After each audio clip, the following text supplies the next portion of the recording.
Kementerian Keuangan Pak. Jadi nanti masih ada kami harus trilateral meeting dan kawan-kawan untuk memfikirkan, termasuk makanya kami sampaikan pada kesempatan yang baik ini untuk bisa disupport terkait memang kekurangan yang cukup banyak Pak. Nanti mungkin salah satunya yang saya sampaikan, uang untuk bansos sembako juga masih kurang 1,2 triliun Pak. Jadi ya yang 2025 nih Bu. Jadi posisinya nanti dia hanya 11 bulan ya. 11 bulan itu genap 18,8 ya kan. Yang 1 bulan kalau tidak salah 12 juta cuman 12,6 gitu kurang lebihnya. Nah, jadi memang mungkin karena masih gelondongan tadi masih termasuk nanti mungkin mengakomodir, jadi mungkin nanti masih bisa bergeser lagi setelah Oktober Bu, kemungkinan kan begitu. Kemudian terkait DTKS Bapak, kami terima kasih masukannya, tapi insya Allah posisinya memang tadi Pak Muslik menyampaikan ke kami tadi, tidak apa-apa Pak, kami akan terima dengan sangat terbuka perbaikan terhadap itu, tapi memang yang perlu saya tegaskan bahwa kemarin itu memang sempat agak ricuh karena pada saat pembagian bansos lainnya yang di 2024 itu tidak menggunakan data DTKS.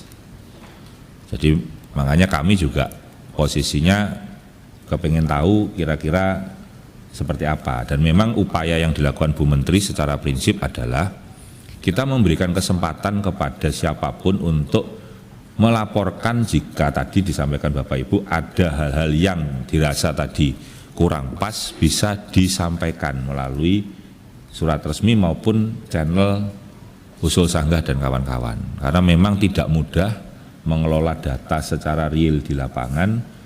Setiap hari yang tidak kita layakkan cukup banyak Bapak Ibu sekalian dari usulan teman-teman. Dan memang mohon maaf Pak Ketua, teman-teman SDM PKH itu memang tidak kita posisikan untuk memutuskan karena mereka akan kita jadikan, saat ini kita jadikan filter untuk tadi membarier keinginan-keinginan tadi yang dari misalkan disebutkan Pak Aceh tadi kepala desa dan kawan-kawan gitu Pak.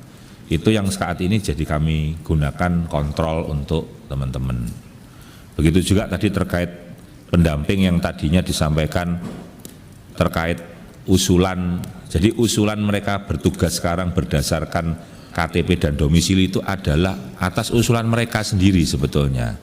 Karena dulu penugasannya tidak sesuai dengan domisili. Sehingga contoh yang di daerah Cianjur, perjalanan menuju tempat tugasnya itu 4 jam Pak minimal. Pulang pergi sudah 8 jam. Jadi tidak mungkin kalau dia kemudian melaksanakan di sana. Nah, atas itulah kemudian sekarang kita eksekusikan berdasarkan lokasi tempat domisili yang bersangkutan. Nah, ternyata pun begitu kami lakukan, kita temukan Pak, hasil yang kemudian ternyata dulu rekrutmennya tidak berdasarkan wilayah tempat tinggal. Jadi dulu itu kalau misalkan satu geng gitu masuk semua, nah begitu sekarang kita cek, ternyata yang berada di satu kecamatan itu ada 10 orang Pak. Ya itu mau tidak mau kan harus kita kemudian tugaskan sesuai dengan lokasi yang terdekat gitu. Jadi insya Allah kami sangat berusaha untuk kemudian supaya mereka bisa melaksanakan tugas dengan baik begitu. Nah ini yang terakhir untuk proses DTKS ini jadi polemik dari kemarin. Secara prinsip Kementerian Sosial tidak anti terhadap resosek, tapi kami tidak ingin nanti salah dalam memberikan bantuan karena sudah diatur di dalam undang-undang. Nah nanti saya juga titip pesan nanti Bu diperjuangkan kenapa bisa dijadikan cantolan kalau belum ada dasar hukumnya. Kan tidak mungkin kami memberikan bantuan kemudian kami melanggar undang-undang yang sudah ada. Jadi ya sekarang ini yang satu-satunya data yang diakui untuk memberikan bantuan sosial untuk di semua kementerian khusus untuk yang fakir miskin dan lain sebagainya ya cuman DTKS Bu. Ya saya tidak tahu kalau kemudian di dokumen itu ada ya nanti mungkin perlu penjelasan dari teman-teman, tapi Ya makanya Bu, kan begitu. Nanti kan akan dibahas kan sama Ibu kan begitu.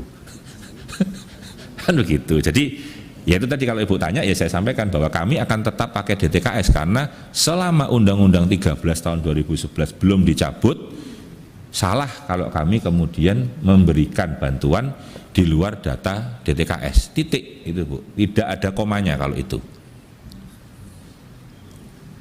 Kalau kemudian lain-lain tidak berani, gitu Bu. Jadi itu yang paling penting ingin saya sampaikan pada kesempatan yang baik ini. Jadi kalau Bapak Ibu nanti ditanya, ya jelas clear. Kalau ditanya teman-teman di daerah, ya amanat undang-undang cuma satu data, ya DTKS. Perkara nanti undang-undangnya dirubah, ya kita ngikuti lagi gitu. Tapi kan kita bekerja harus pakai aturan kan begitu. Nah kalau proses keberlanjutan tadi Pak Aceh menyampaikan sudah ada semua. Jadi saya sampaikan lagi Bu, tadi sudah saya sampaikan bahwa PKH tetap 10 juta targetnya. Sembako tetap 18,8 juta. Kalau tadi Bapak Ibu menyampaikan ada yang layak tapi belum dapat. Nah yang perlu saya sampaikan ke Bapak Ibu sekalian, bahwa jumlah, contoh misalkan PKH kan 10 juta. Anggaran yang dikasih itu kan 10 juta keluarga. Yang perlu kita ketahui kan yang miskin itu kan lebih dari 10 juta. Jadi bukan karena posisinya tidak tepat sasaran, karena duitnya kurang Bapak Ibu. Jadi mungkin yang pas Bapak Ibu survei yang memang nggak kebagian, ya karena memang pas nomor urut 10 juta satu. Jadi itu perlu saya sampaikan supaya clear ini Bu, supaya sedikit. Ya boleh Pak Ahmad.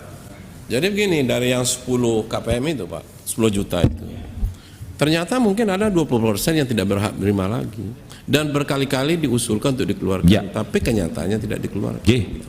Itu persoalan. Terima kasih Pak. Ya. Kan saya minta itu datanya pertama, Pak. Yang kedua, melalui pemilu kemarin ada beberapa kepala desa yang mengeluarkan, ya, karena tidak sejalan. Betul. Nah itu diakomodir oleh Kementerian Sosial, harusnya cek ke Pak lapangan bahwa yang dikeluarkan itu betul-betul orang yang membutuhkan. Tapi tidak sejalan dengan kepala desa lalu dikeluarkan. Nah oleh Kemensos, oleh Pusdatin itu diterima. Sementara yang 20% yang tidak wajib menerima ini tetap jalan. Ya. Yang dikeluarkan oleh kepala desa yang tidak sejalan diterima. Ya. Itu problem. Nggak apa-apa Pak. Kan mekanismenya kami buat juga, gitu Pak. Makanya kalau mohon izin, kalau Bapak Ibu menemukan itu, tolong juga disampaikan ke kami. Karena apa? Kan saya tidak mungkin Pak, 18,8 plus 10 juta ini terus kemudian kita sendirian juga tidak mungkin. Makanya peran serta kita semuanya juga saya butuhkan Pak, untuk bisa disampaikan. Insya Allah kami tidak ada hal-hal lain kok Pak. Kalau kemudian setiap hari itu Bu Menteri dan kami semua itu ngecek satu-satu Pak. Yang tidak kita layakkan itu ratusan Pak setiap hari. Nah saya senang kalau misalkan Pak Ahmad salah satunya nemukan, laporkan Pak. Nanti kan akan kami eksekusi. Dan itu tidak, maksudnya kami tidak ada yang kami tutup-tutupi kok Pak, terkait apa namanya data. Ya kami tahu tidak sempurna, tapi kan kami berusaha untuk mengeksekusi itu. Nah butuh bantuan Bapak Ibu yang punya konstituen dan punya pasukan juga di bawah untuk bisa membantu kami gitu Pak. Tapi